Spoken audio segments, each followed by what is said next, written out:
Hey, I'm Lizzy from Pippin Gile. We teach bushcraft and foraging skills, and we have woodlands in Mid Wales, the Brecon Beacons National Park and South London. Today I'm going to teach you how to do fire by friction using the bow drill. So this is your fire bow set.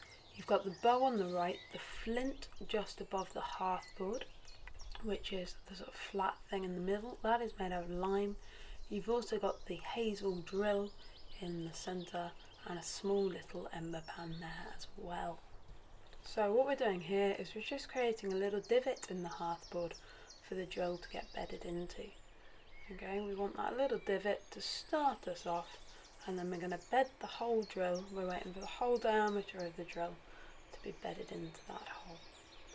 Okay, and I'm just working that through there. The flint also has a little dimple in the top that sits into the top of the drill. Okay, can you see how the drill is on the outside of the bowstring there? That gives us a maximum efficiency.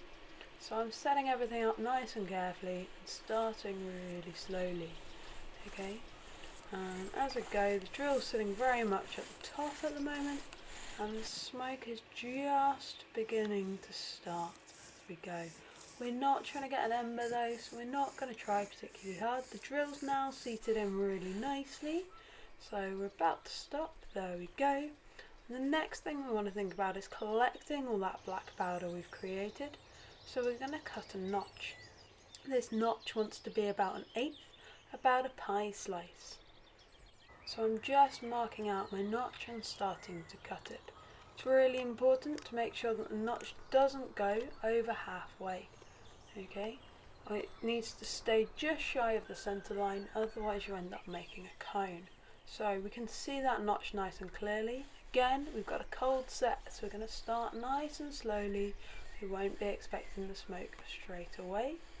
Okay, but it will come, and we'll start collecting that black powder into that notch as well. So now I've got the smoke, I've increased my speed a little, and I'm now on my final throws. That notch is full. I've increased my speed once again. Okay, once I'm happy, I can see smoke coming out from inside the notch. It's time to stop. Waft it, really get the air into that space. Now I want to lift the hearthboard off, so I'm going to do that just by tapping the top of my knife to hold everything still as I do, and place it to one side. I do not have to rush now. That ember is nice and steady and will stay there for a bit of time. So I've got time to get my tinder bundle together. In the very middle there, I've got some reed mace, followed by straw, and then some goose grass to help hold it all together on the outside. I'm now going to scrape in my ember, being really careful not to spread it out at this point.